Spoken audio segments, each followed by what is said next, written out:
I say lob it to Ryan Perez in the paint off a couple of screens. Esquivel to Garcia. Off the deflection. Los Fresnos comes back and wins. Now Santa Maria will put up a three. Bang! Santa Maria! There's Warner. Here comes a headed jam. Counted for two.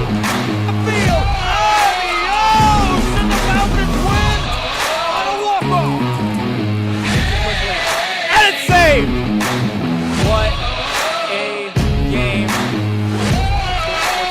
Smack to the left. That is gone. Lob for Perez. That's my play. Off the backboard. Count it. And a win. And a win. Ryan Perez wins the game for the Santa Rosa Warriors, and they go nuts. And why not? Live once again here from Luke Fruia Motors. We're talking sports with, well, Jacob Young here on Rio Sports Live Network, here on the YouTube channel still, of course.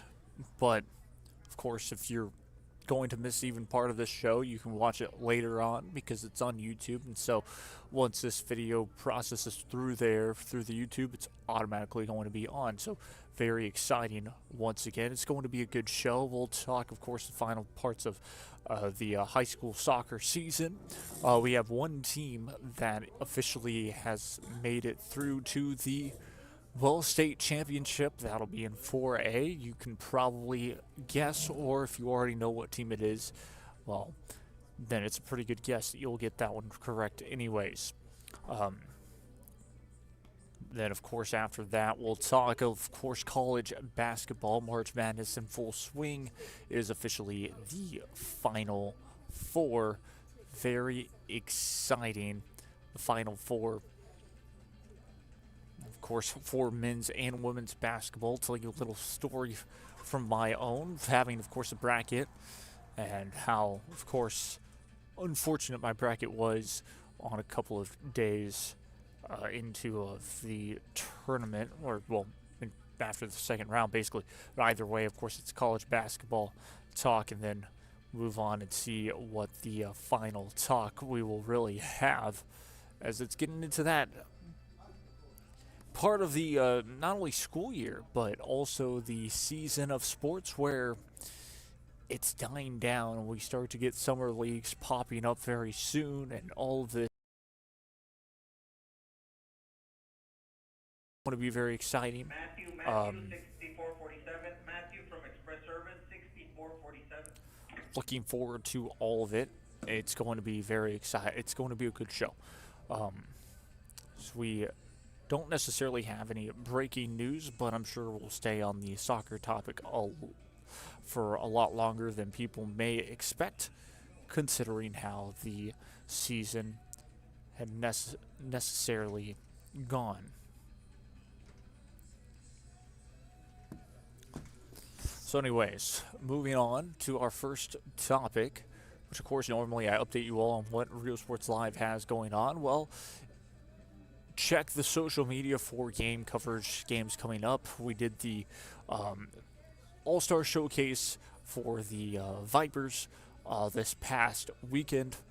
Unfortunately for the Vipers as well, they were able to clinch a playoff spot in real life, but they ended up losing in the first round on the road against the Utah Jazz's affiliate team in Salt Lake City. That was unfortunate for the team. They had a very good run making the playoffs as well. They just could not beat the Stockton Kings the last game of the regular season in order to improve their spot to maybe a 3 seed at best, and so that ended up securing only a 4 seed for them. They were on the road and could not beat Salt Lake City's team, and unfortunately for them, their road ends in the first round, and they will not be able to make even remotely a run at another championship, unlike 2022, I believe, was the last time that the team, or check that, 2023 was the last time that the team made an insane run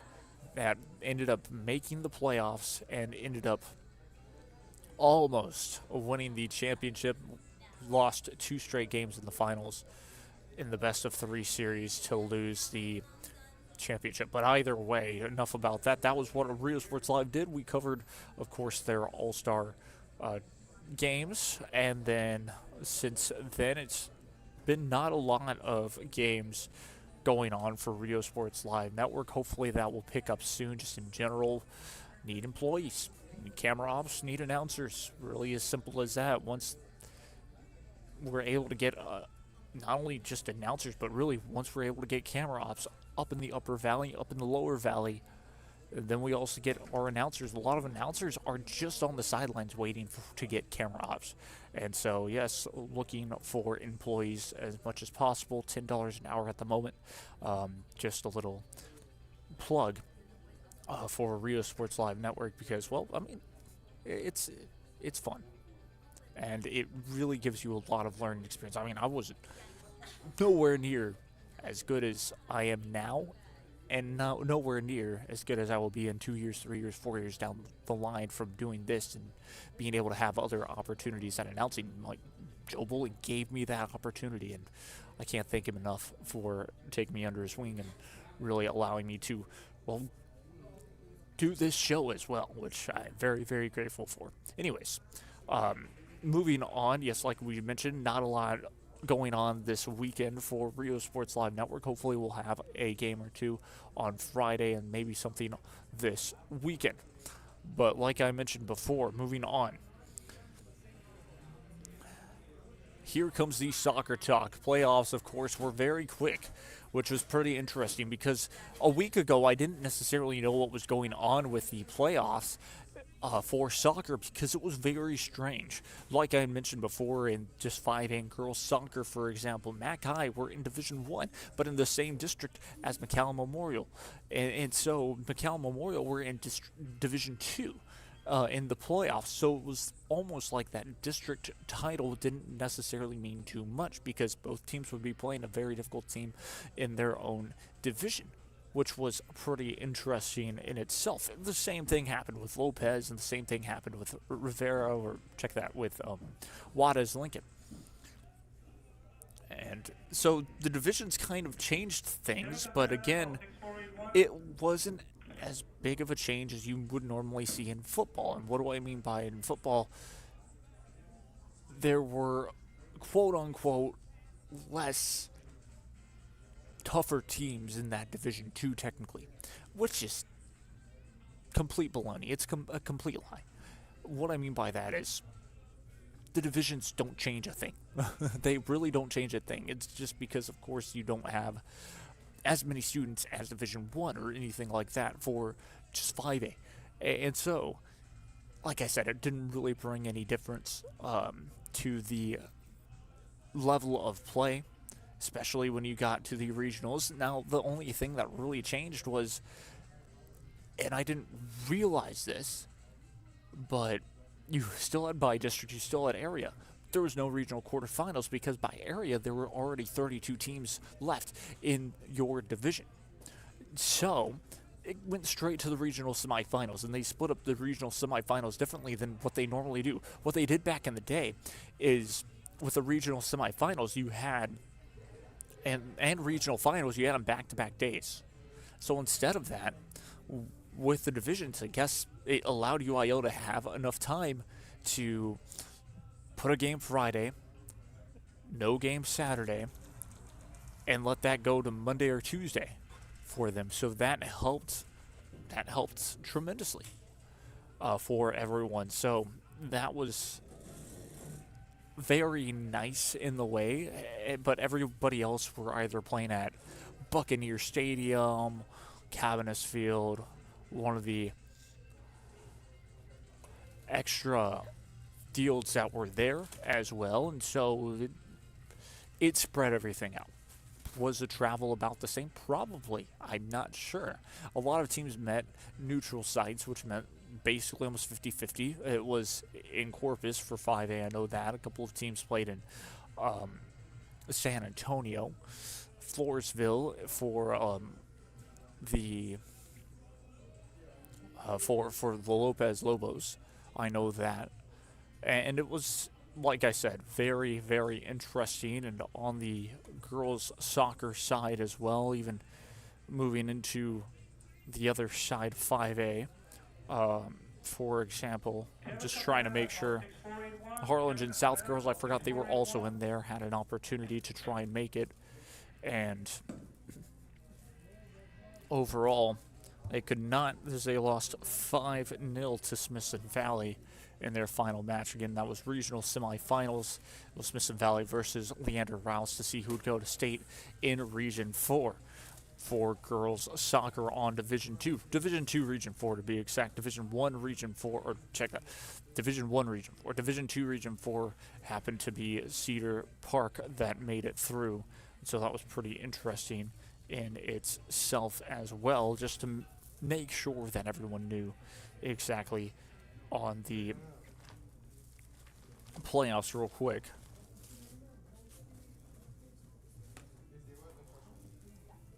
This is your state. April 3rd through the 5th, semifinals. Colleyville Heritage versus Midlothian. And then Annam Consolidated versus Smithson Valley. Smithson Valley ended up being Leander Rouse to go to state, so congratulations to them. They will try and make it another state title in the 2024-2025 school year and athletic year as well. Very exciting because of that whole thing. So it's very cool indeed. Let's see the regional finals score. 3-1, Smithson Valley won very convincingly over Leander Rouse. Annam Consolidated beating Georgetown by a score of 2-0. And then Lothian winning 3-0 against Red Oak. Very good games in general. And of course, that's your Division 1 side of things. The Division 2 side of things on the girls' soccer side, once again, as we'll tell you all exactly how it all went down. As McCallum Memorial girls soccer, of course, finished off their season losing 3-0 to Cedar Park. That's the thing that I'm very interested in, is how did everything end up in that side. Go all the way to the regional finals for you all. Lovejoy lose to Wakeland 2-0. Barbers Hill beat Lake Creek 2-1, and then Cedar Park beating Piper 1-0 by score of 1-0. Very tough game for sure there. Grapevine as well beating Argyle in looks like PKs, so a very exciting match there. And then of course you have Grapevine taking on Wakeland, and then you have Barbers Hill taking on Cedar Park in the state semifinals. One is at College Station High School, the other one is at Coppell High School. So really, it's starting to be like football, as in all roads normally meet in one place, Georgetown. State finals, let me make sure that I know where the state finals will be played. It does not say where, but that's very interesting again. State finals, of course, being for April 11th to be exact, so very exciting.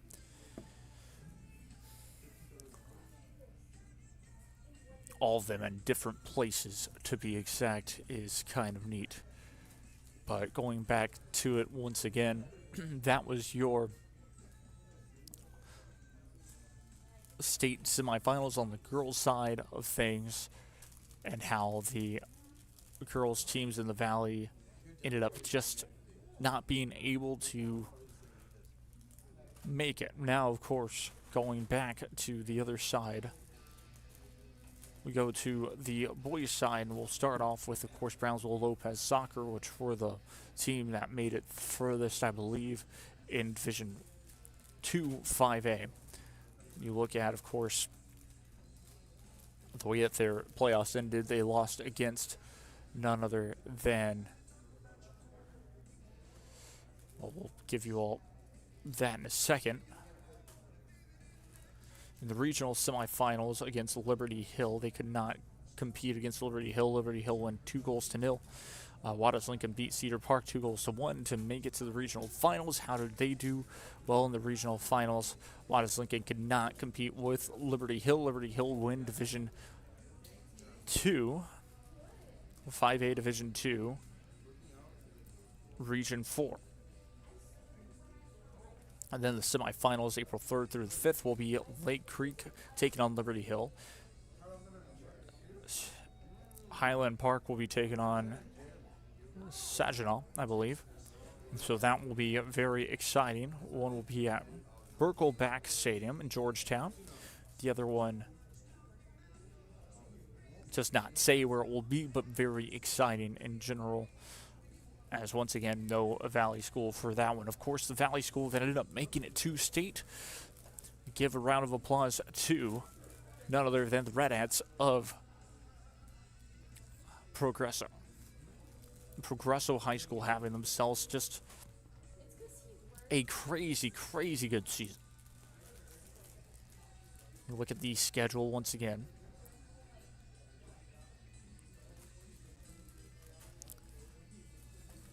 And they will play Salado.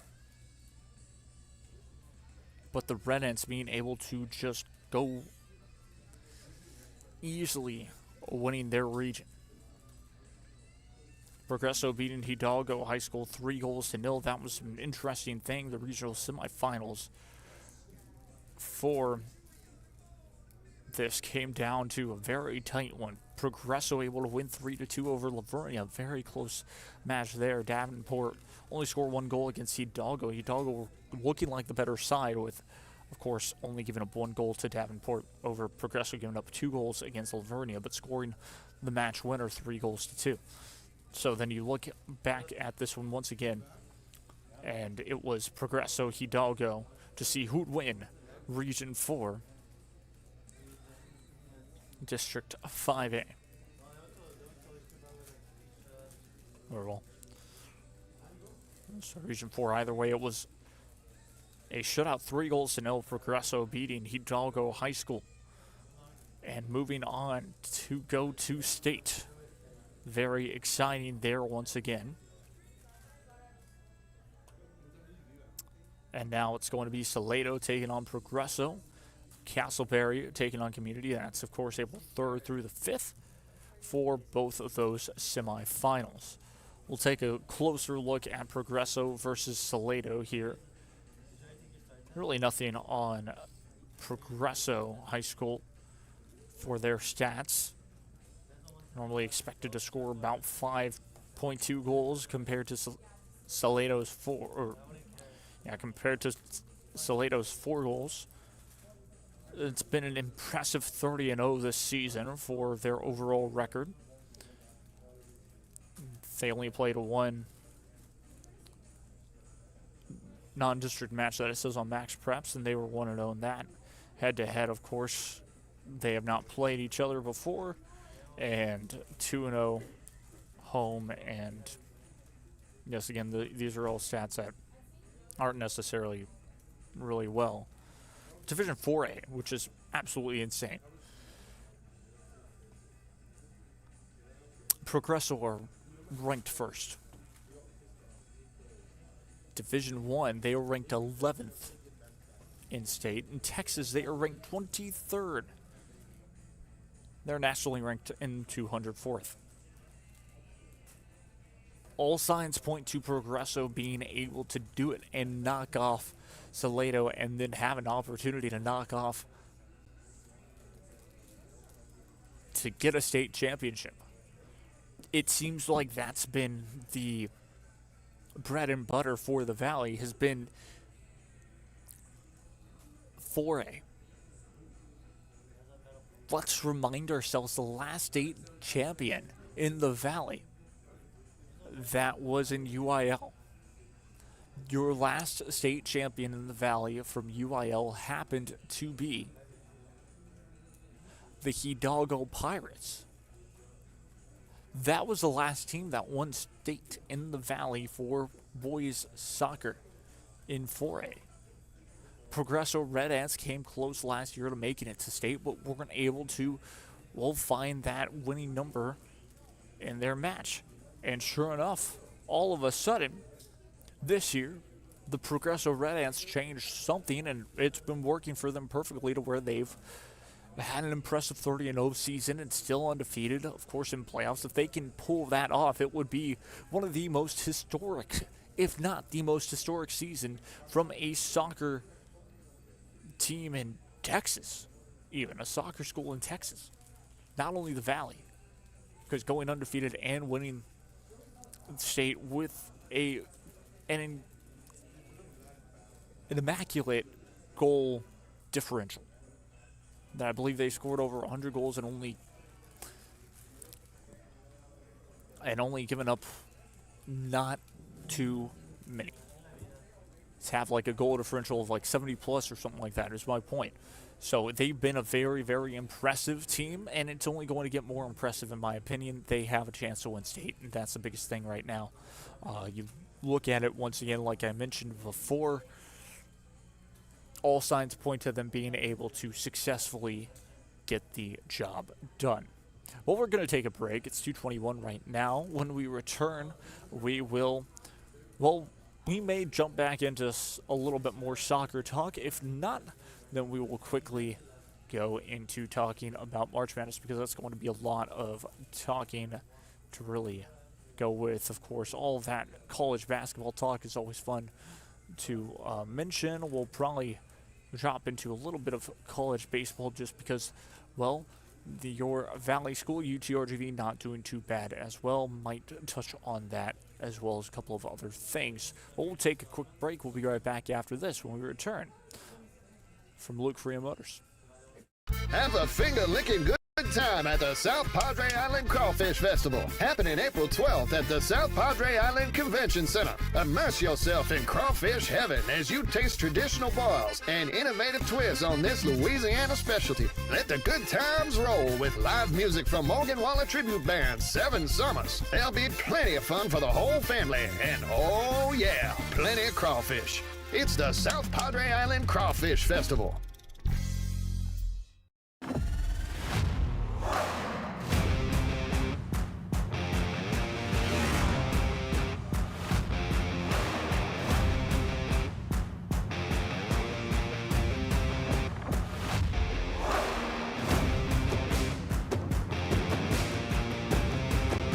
Elevation, AT4, AT4X, Denali. Case closed. Fruia GMC, we're professional grade. Are you looking for a new place on South Padre Island? How about Starney's Hot Dogs and More? These dogs are delicious, and they're made the way you want to order. A new place on South Padre, Starney's Hot Dogs and More. Stop by today.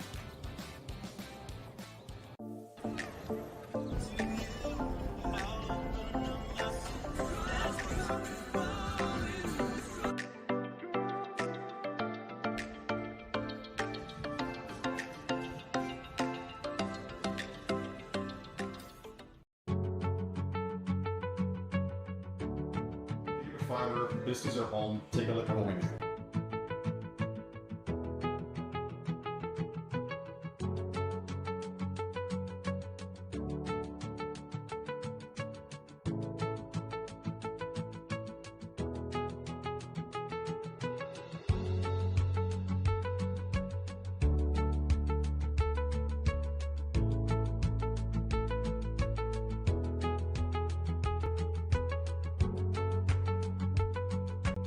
Sunny Glen Children's Home has provided a place of hope for every child since 1936.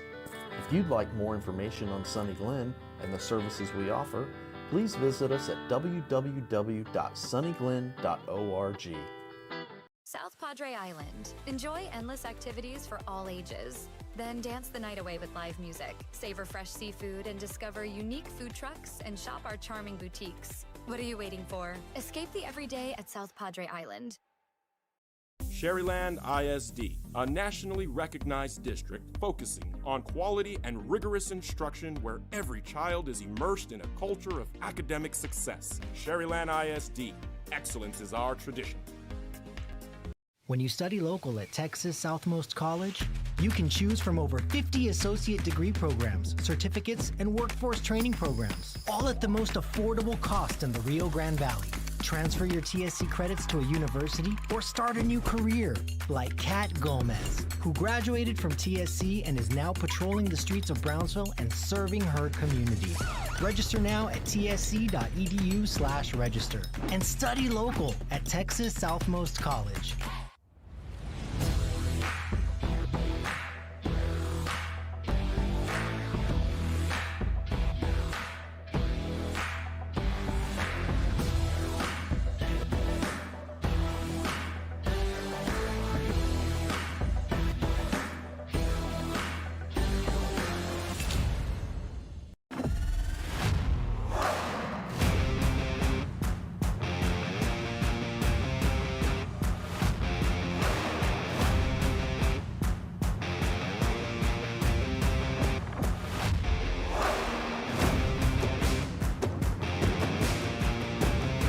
Time to take a new look, maybe your first look at Buick. If smart, hip, and affordable is for you, Buick's your brand. Fruia Buick, Brownsville, Texas.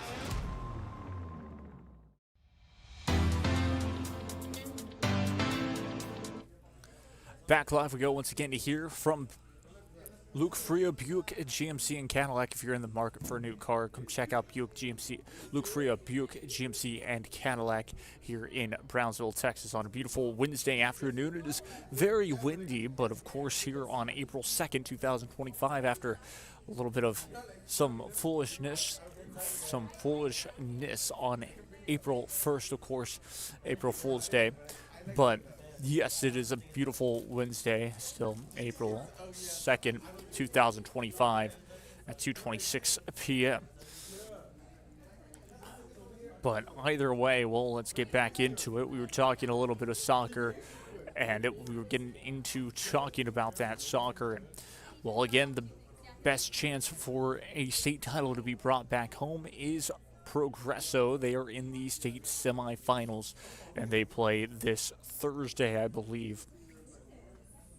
Check that, this Friday. So that'll be very exciting. If they can win that match, they will move on to play in the state title match, and that will be very exciting once again, because a state championship match couldn't be any more exciting. Moving on now from the soccer topic, we move on to talking about, well, college basketball. Why are we talking about college basketball?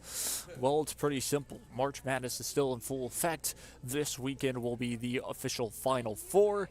And in the men's Final Four, it will be in San Antonio at the Alamo Dome. And in the women's Final Four, it will be in Tampa, Florida.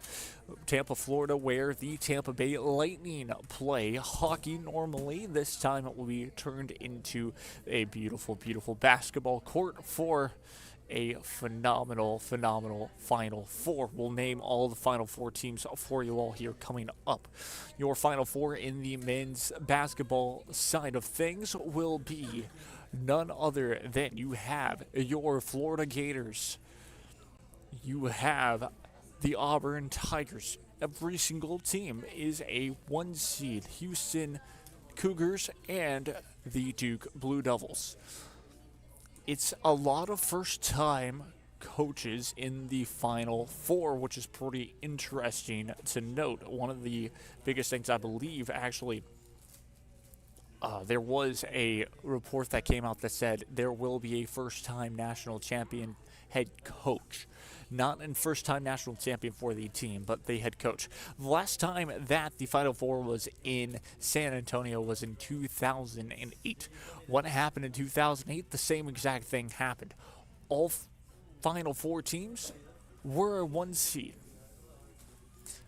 I don't know what brings out San Antonio to have those types of games, but that's exactly what we will be getting. We will be getting top-tier college basketball, of course, in San Antonio in the Alamo Dome for the 1 seeds. And that's going to be very exciting. We'll tell you exactly who plays who and when coming up very quickly.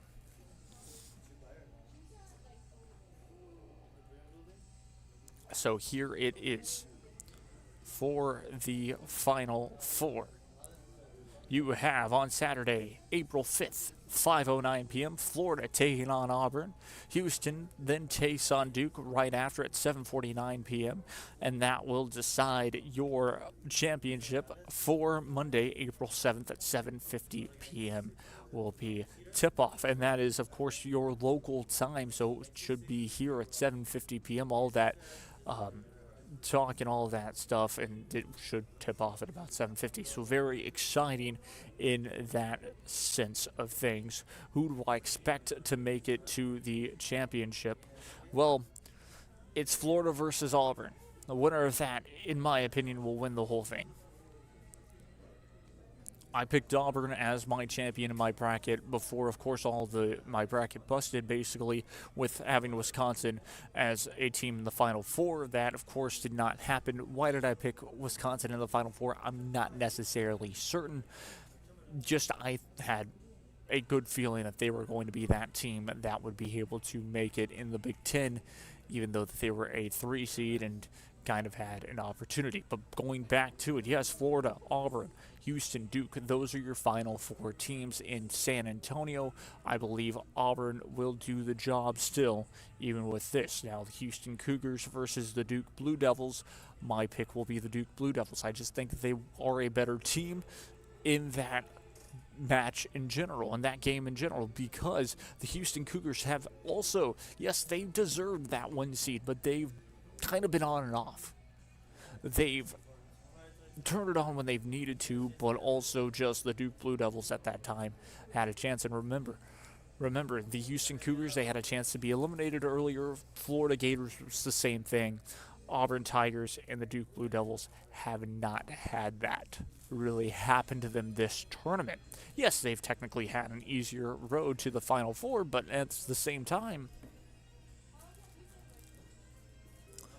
they've just played better basketball. They haven't necessarily let off the gas. They have legitimately been taking the Seine to the hoop every single time, all gas, no brakes, and they have not broken yet. And so, sure enough, that's why I believe the Duke Blue Devils will go to the Final Four, or will go to the national championship game to take on the Auburn Tigers. That's going to be very fun indeed. We haven't seen the Duke Blue Devils go to a national championship game in a very long while. Yes, they are still a blue blood in college basketball, and they're trying to bring a championship back to the ACC, a conference that this year did so poorly in general. They were not a team, or they were not a conference that you would say one of their teams is not only going to be a 1 seed, but also are going to be going to the Final Four. That is not what anyone truly thought. That's including myself. Because of just how weak the ACC was. UNC barely makes it into the conference. All their teams that were supposed to make it easily into the conference barely makes it. And so it was a complete 180 difference in the SEC, where you had 6 teams make it. Did they deserve all 6? That's still up for debate, because you had 1 team that made it into the play-in game. That was, of course, being the Texas Longhorns. We'll talk about them a little later when we switch gears to the women's side of the bracket. That is, again, in Tampa, Florida. So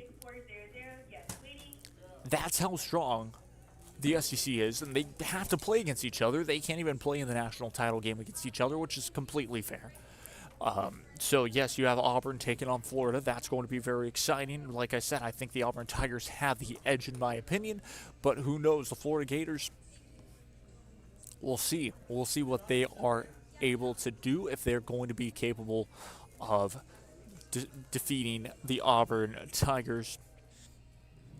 Last time that these 2 sides played against each other, Florida versus Auburn, this is the interesting side of things. Let's go with actually just the Florida Gators men's basketball games that they played, not only in the NCAA tournament, but back in the conference. We'll go back to it. They played against the Alabama Crimson Tide in the SEC tournament and won 104-82, and that was even before the final game, 86-77 against the Tennessee Volunteers in the SEC tournament once again. Missouri played Florida. Florida were able to win 95-81, 90-71 over Ole Miss in their final regular season matchup. They played Alabama before that as well, won 99-94. It was an even closer game, and then they won 89-70 against Texas A&M before that one. Georgia played Florida and gave Florida their loss at the time, 88-83. Florida were able to defeat LSU 79-65. Defeated Oklahoma, defeated South Carolina, defeated Mississippi State, and here we go. They played Auburn back in February 8th. That was at Florida. Check that was at Auburn. Florida won 90-81. At that time, both teams were ranked 3rd and 4th in the nation. So you take that into consideration. Both of those teams, they played against each other already. They've had experience against each other.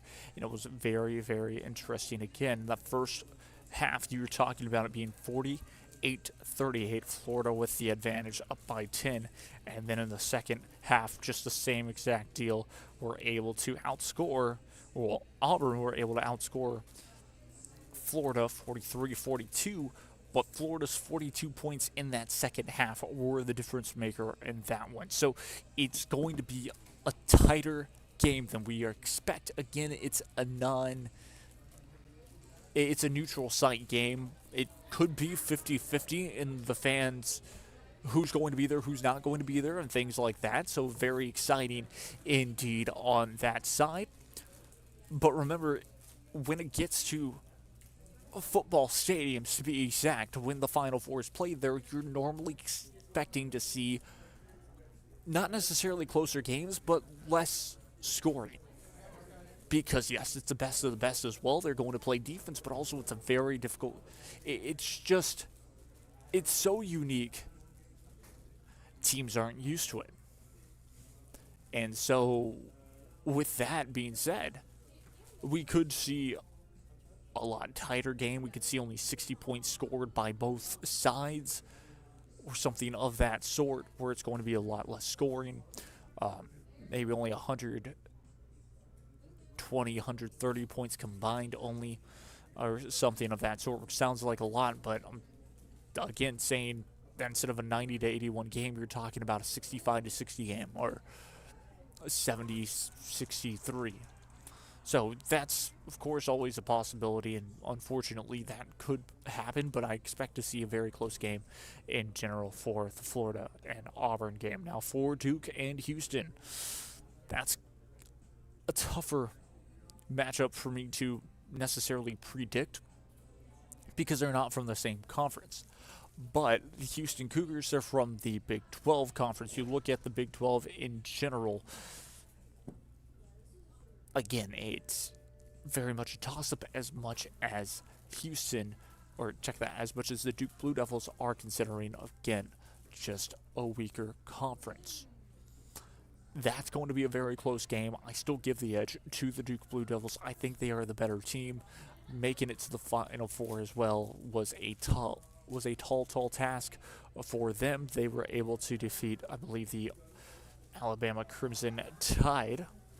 So that was a big defeat in general for a lot of people, saying it could be an all-SEC Final Four, or it could be 3 out of the 4 spots given to SEC teams. Not given, but, 3 SEC teams could win their regions. So that was the interesting part. We'll see what happens.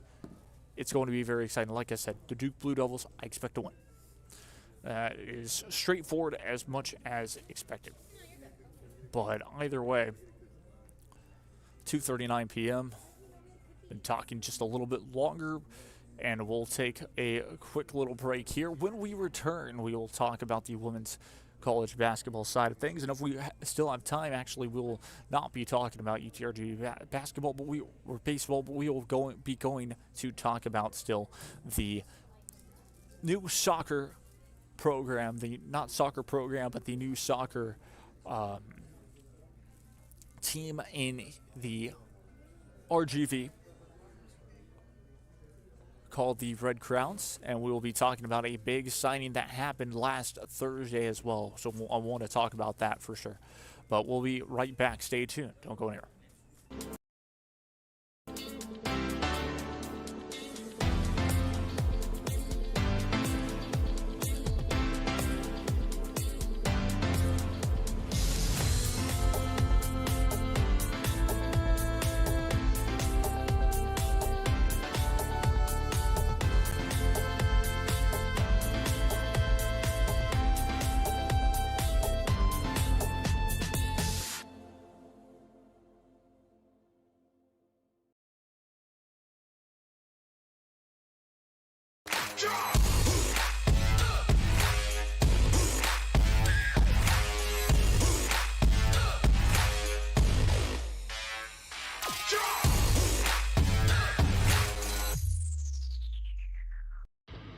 Truck Techs in Harlingen is your source for lifts, wheels, and tires. Talking trucks of any size, any model, and any year. Specializing in accessories with top-of-the-line products to bring that special look to your truck in a professional way. Lifts, wheels, and tires, with financing available too. Call today or stop by Truck Techs in Harlingen.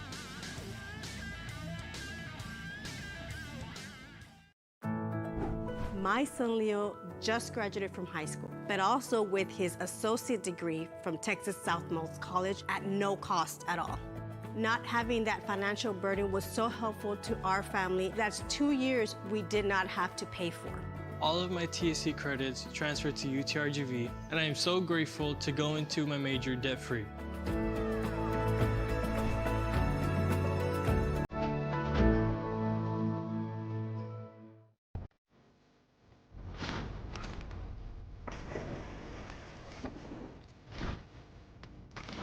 At Marine Military Academy, we educate those who dare to achieve. Those eager to control their future before it controls them. Those who can follow a path so they can eventually make their own. Those ready to join in order to stand out. Welcome to MMA, forging tomorrow's leaders. South Padre Island. Enjoy endless activities for all ages. Then dance the night away with live music, savor fresh seafood, and discover unique... Back we go once again to hear from, well, Luke Fruia, Buick, GMC, and Cadillac. Again, if you're in the market for a new car, come check out Luke Fruia, Buick, GMC, and Cadillac. They will be able to take care of you, of course, located in Brownsville, Texas. Very exciting. Once again, just talking college basketball, we are switching into now talking about the women's college basketball, Mark. And like I said, remember when I said that I'd be talking a little bit about Texas basketball? Well, there's a reason why. Women's college basketball, these are your four Final Four teams that are heading to Tampa, Florida as we speak right now. Here are the teams. Well, you have the UConn Huskies, University of Connecticut Huskies, making it back to a Final Four finally, with the likes of course, Paige Beckers leading that team into a Final Four. Then, of course, on the other side of things, you have the USC Gamecocks. What do I mean by that? Well, it's the University of South Carolina, their mascot being the Gamecocks. And then on the next side of things as well, you have the UCLA Bruins and the Texas Longhorns. But that's not who's going to be playing who. Those are just your four teams. And so on the women's college basketball side of things,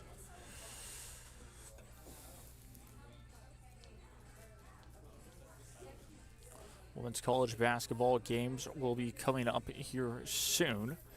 And your Final Four, of course, like we mentioned, well, it's going to be Texas playing South Carolina, so that's going to be exciting in general.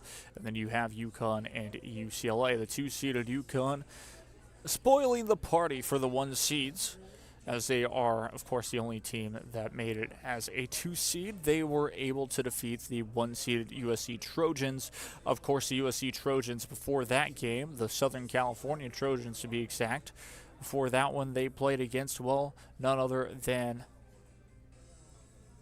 Kansas State. And even before then, in the Elite Eight was the Sweet 16. They played against a team that was Mississippi State. Now, Mississippi State happened to be a 9 seed, and the USC Trojans destroyed them 96-59. There was an interesting part of that game. Unfortunately, the star player of the USC Trojans, Juju Watkins, ends up tearing her ACL. It was confirmed the next day after that game, and so just like that, their star player was out for the rest of the season and potentially out for a good amount of next season as well, just because it takes a long time to get up to where you once were for just being back to where you once were. When you tear an ACL or have that type of injury setback, Paige Beckers talked about it a little bit, but either way, that was just an interesting thing, and the USC Trojans had so much fight in that Sweet 16 game, then winning their Sweet 16 game, of course, winning their Elite 8 game 67-61 over the Kansas State Wildcats, the ones that made the upset again into that Final Four. On top of that, moving back on, in this Final Four, like I mentioned, Texas and South Carolina, well, guess what? They've played each other before. They played each other twice, actually. Once, it was not at a neutral site court, and the Longhorns were able to beat the USC. Were able to beat South Carolina, to be exact. And now, of course, UConn and UCLA. It's kind of the same thing that, well, some say that South Carolina are beatable, and I believe that too. But the only thing that I can really pinpoint that it's the biggest weakness for them was, well, not necessarily from this tournament, but it's just you have to shut them down. And for Texas, the last time that they played against the South Carolina Gamecocks was in a neutral site and got destroyed for the SEC title. I was thinking for a while that the Texas Longhorns were the team that could not be beaten. Boy, was I wrong. I do still see South Carolina making it to the tournament championship, but I see the UConn Huskies being able to get right back to the championship game with Paige Beckers. UCLA, very, very difficult team in general, though, because they've, for the first time ever in program history, have made it to the Final Four on women's basketball soil, on the women's basketball side, but I don't expect them to win it. Moving on, once again, another thing. Very quickly wanted to glance over that, and I'm going to say UConn Huskies will win the championship. But moving on, as we are running out of time, only have about 13 minutes left in this show, which is always very exciting, but 13 minutes will give me plenty of time to talk about this.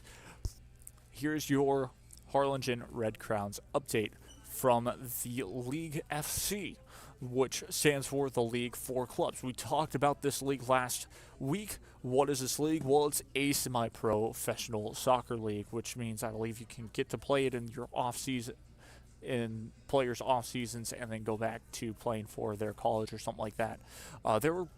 It was pretty interesting. There are players that are always looking for that, and they had their tryouts not too long ago. Well, this is the interesting part for the Harlingen Red Crowns. For the first time in, again, team's history, they have made their first ever signing.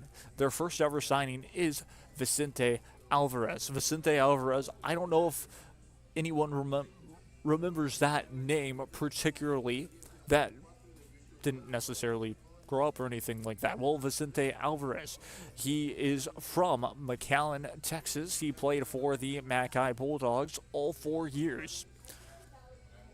And it was pretty interesting. I believe it was all 4 years. If not, he played 1 year for the Toros Academy and then moved on to the Mackay Bulldogs, like I mentioned before. And it was very interesting. He was able to score goals for Mackay with plenty of ease. Then on his senior year, his best friend, Leo Salinas, joins him, and they were able to put together a clinic when they played with each other, making playoffs for the first time, or it was junior and senior year, making the playoffs for the first time in their senior year, winning the city title, as they called it, by beating Mackay, or check that, by beating McCall Memorial and Nicky Rowe for that city title, which of course is different than the district title. That year, the district title, I believe, was a three-way tie, and the tiebreaker was won by Sherryland High School that year. But either way, like I mentioned before, this is a player that can do damage if given the opportunity. He went on to play in college for St. Edward's University. In St. Edward's University, his stat line was good. But of course, this is always where things get interesting on boys soccer, like I mentioned before.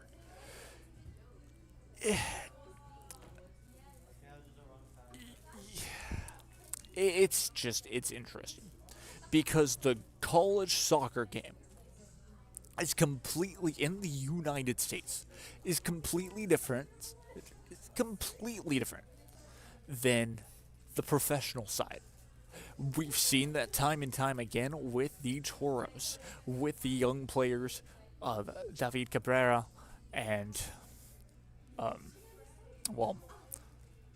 Cabrera twins to be exact, going to college and playing for their father as well, and having a big wake-up call and going back to college to play soccer for their last 4 years, one of them playing at Butler University and did damage there, and has now officially, of course, played well. He got the coaching that he needed, he got the playing time he needed, and is now successful on that realm of things, in my opinion. But again, the college match, the college game, the high school game is completely different than this professional side of things. Yes, it's semi-pro, but that is what this whole entire league as well is made up of, is for teams to have an ownership in the league, to see how things can be run, and as well as that, they're developing talent. They're developing players to make it in this U.S. soccer realm of things that at the moment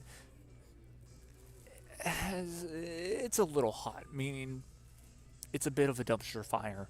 It is still contained, but things need to change in general, and I think this is a good stepping point just in general. And now the Valley gets another shot at soccer, sort of professional soccer, more semi-pro than anything. I think it's going to be very well. It's a summer league for more than anything. The teams, of course, that the Harlingen Red Crowns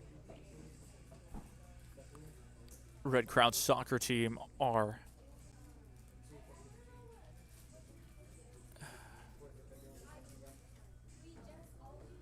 in real quick. I just wanted to, there we go, put it perfectly and say it perfectly as we are getting closer and closer. This is the interesting thing. Like we mentioned, Vicente Alvarez, of course, your midfielder, and it's a major, great chance for him to showcase what he has.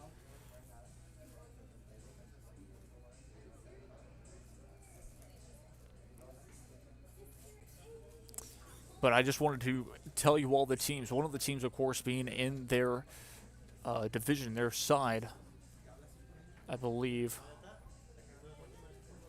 Well, let's just go to the League FC online to tell you all exactly the teams.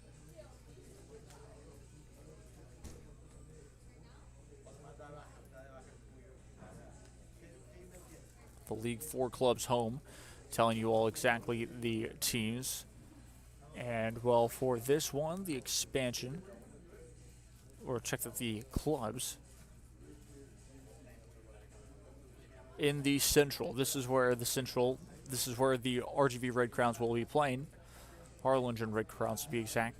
Foro SC, Tyler FC, FC Revolution, Central Dallas FC, Inter Detroit 2026, RGV Red Crowns SC, Central Texas Coyotes FC, River Valley Bullies, SC 2026, Corinthians FC of San Antonio, Union KC, Houston Regals SCA 2026, Austin United FC, Oklahoma City 1889, FC Wichita, FC Dallas U23s, and Tulsa Athletic. So it will stay basically pretty central. We're talking about just dipping their toes in Oklahoma, in Tulsa, which is very common because it's, for the most part, a straight line of where we're talking about. We're talking about Dallas. We're talking about, well, Inter Detroit 2026 in the Central. That's a little different.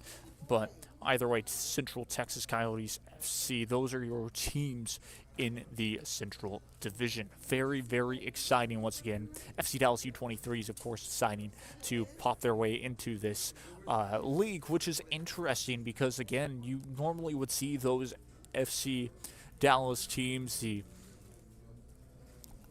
U23 teams of MLS clubs play in the MLS next. Normally, you would expect them to stay there. This is very shocking in my eyes that the FC Dallas U23 team particularly wants to play in this league, which gives me a lot of hope that this league is going to be very successful because, again, that is all about development, and if you have something like that, that's going to be big. Again, the Harlingen Red Crowns, their stadium is expected to be, well, magnificent. It's at a former baseball stadium. I've talked about that before. That's only a plus in my eyes because, well, there's several teams that have won championships playing on former baseball fields, and I've named them before, but one of them, of course, being NYCFC, another one being Tampa Bay Rowdies, and so that is just perfect. Cannot wait for this season to take place, and that was only one signing from technically the Valley, but he's gone off and he's played soccer in out of the Valley. He's had to fight for his spot. Vicente Alvarez has. And so that's very exciting in that sense. I'd really like to see what this Red Crowns soccer club has in store for us very soon because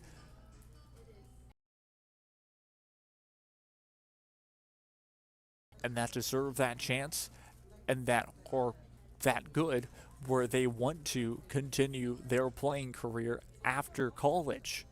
This is their shot. And that's awesome for Vicente Alvarez. And then, of course, that's our only player that is officially signed on to this side. Of course, I'm sure that we will get signings left and right coming up soon because, well, it's going to be in May. This season's going to be in about mid-May. And so we'll know a lot more about this team after all of the scouting and things of that nature.